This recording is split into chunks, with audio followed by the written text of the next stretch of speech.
Ó, eu vou te perguntar uma parada aqui um tanto incômoda, que é o seguinte.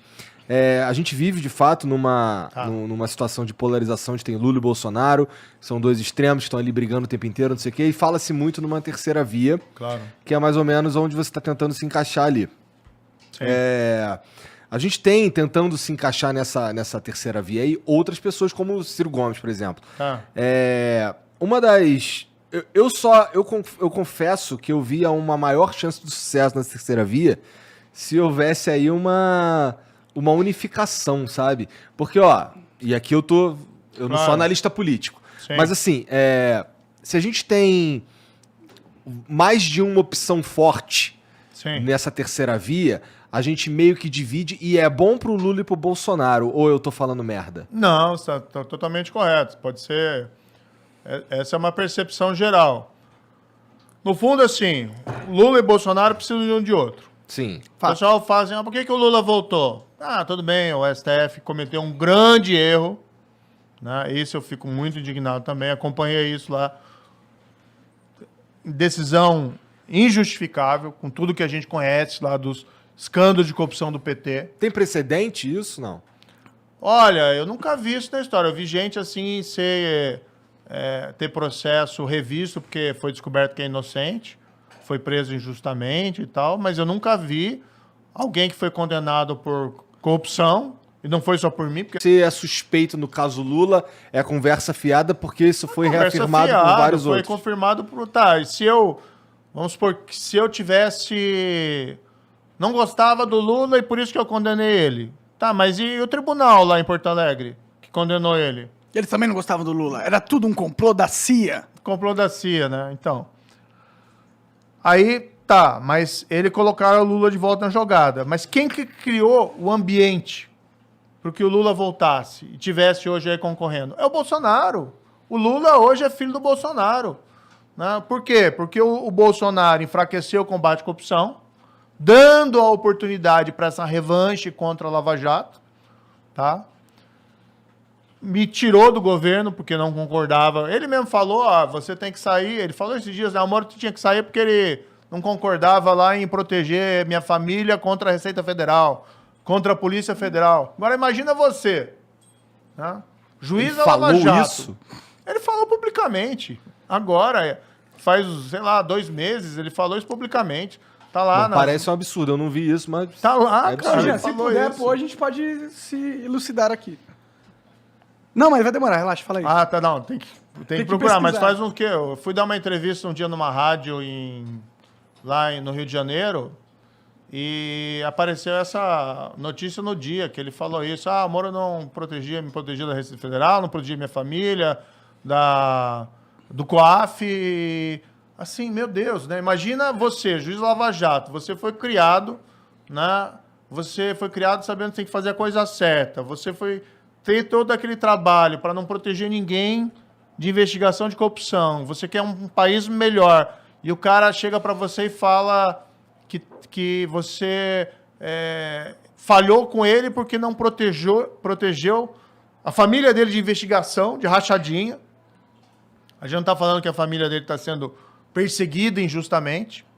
Tá? E no fundo, na verdade, aqui o grande problema é o medo da investigação chegar nele.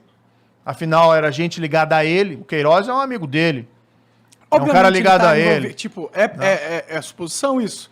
Mas do jeito que as coisas estão, né? Supor que ele também estava envolvido. Mas daí o cara coloca isso pra você e você tem que sair porque você não concorda com coisa errada. E aí vem falar que você traiu. Não, traiu nada. Quem traiu foi ele. Enfim, mas assim, ele criou aquele ambiente propício ao retorno do Lula. Enfraqueceu o combate à corrupção a um ponto... Bem, se você vai enfraquecer para um grupo, os outros vão pegar carona. Obviamente. E aí você tem um governo tão ruim, que as pessoas estão com fome, que as pessoas estão desempregadas, que as pessoas estão sofrendo, que as pessoas estavam morrendo na pandemia. E tudo bem, o vírus é o culpado, mas vamos colocar aqui que o presidente não ajudou nada a proteger as pessoas. De fato. E aí o que você tem é as pessoas tão desesperadas que querem votar no Lula. Então, assim... Cara, não dá. Um é filho do outro. Aí que você tem que arrebentar a polarização. Você tem que chegar, tem que ter um projeto para arrebentar. Eu fiquei esperando, Igor. Ano passado inteiro apareceu alguém, não apareceu. Hoje, o que as pesquisas apontam? O meu projeto, tá? Não quero parecer arrogante e tal, nem nada, mas eu tenho melhores chances de arrebentar essa polarização. As pesquisas me colocam em terceiro lugar. Você tem crescido, realmente. E o que eu acredito? Eu acredito no poder da verdade, tá? Que as pessoas... Tem muita fake news, tem muita mentira, mas você poder falar para as pessoas, explicar o que aconteceu, esquece essas mentiras, mostra o que está acontecendo hoje. Querem criar lá uma CPI para investigar um negócio que não tem nada a ver. Por quê? Porque querem ir contra o combate à corrupção. Que não querem que nenhuma Lava Jato se repita. Então as pessoas também entendem isso. E as pessoas vão entender o seguinte: não tem um país que se desenvolveu no mundo baseado em corrupção. Tá? Você vai ver que os países mais corruptos são normalmente aqueles mais pobres. Estado falido. Somália, Venezuela. Sudão, Venezuela, aqui perto. Né? E os países mais desenvolvidos são normalmente os países mais íntegros. Dinamarca, Nova Zelândia, Singapura. Ou seja, tem uma ligação entre integridade, honestidade, instituições e crescimento econômico. É isso que a gente quer falar para as pessoas. Faz todo sentido. Mas tem uma parada também sobre isso que é meio que essa é a sua maior pauta, mas há quem diga que é difícil saber quais são suas outras pautas, entendeu? A gente está construindo o nosso programa, nosso projeto. Por isso que é legal a pessoa saber... eu queria perguntar algumas coisas que são assim de... Pode perguntar. Veja, discutidas. A gente não tem um projeto completo, tá? Mas a gente tem um grupo de pessoas que está trabalhando nele. Eu tenho participado das reuniões. Eu me considero uma pessoa estudada. Não li só gibi quando era mais novo, né? Lia muito. Minha mãe era professora de literatura. Então, cresci lá no meio dos livros Graciliano Ramos, Cecília Meirelles, Fernando Pessoa. Meu pai era professor de geografia. Aí minha casa era cheia de atlas, mapas, que da hora. Histórias lá de Dr. Livingstone, corrida na Antártida. Eu gostava dessas histórias, né? Pode crer. E aí eu me considero uma pessoa estudada. Então a gente tem participado, construído esse projeto e tem já algumas ideias, evidentemente. Aquilo que eu falei anteriormente, Força Tarefa Nacional de Combate de Erradicação da Pobreza é uma. Mas tem outra. A gente precisa, por exemplo, restaurar a credibilidade do país do ponto de vista fiscal. Só assim você reduz a inflação e reduz os juros e retoma o investimento. E que medidas vocês têm pensado, sua equipe, você junto com a sua equipe, tem pensado nesse sentido? Eu chamei um dos melhores economistas do país, que é o Afonso Celso Pastore, está coordenando o programa, e ele tem colocado muito claro o que a gente precisa. Tá? Uma âncora fiscal, que é assim, o país não pode gastar mais, porque chega num nível de gasto, se exceder determinado nível, a gente vai pagar juros maiores. Isso é uma coisa que qualquer pessoa entende em casa. Então, é como se... Porque esse dinheiro vem de algum lugar, esse dinheiro vem do imposto, vem da sociedade, o governo não cria dinheiro. Então, quando o governo começa a gastar mais do que ele pode, ele está tirando riqueza das pessoas. Com certeza. É como se você pedisse, você entregaria um cartão de crédito sem limite para o Lula ou para o Bolsonaro? Não. É isso que eles estão pedindo quando falam, não precisa ter limite de gasto. Então, você precisa ter limite de gasto, precisa ter responsabilidade, sim, fiscal. Assim, você diminui os juros e retoma o crescimento econômico. E você precisa ter um grande programa de infraestrutura. Isso que é o problema. Isso é importante. Mas é o problema que, quando você está reduzindo os gastos, é difícil investir, né? Mas você precisa fomentar, principalmente, o investimento privado. Né? Porque os países que crescem, que se desenvolveram, a Apple... Quem é dono da Apple? É o governo americano? Não. Quem que é dono da Microsoft? Quem que é dono lá da Tesla? Então, assim, o crescimento vem da criatividade do mercado privado. E a gente precisa dar condições, né?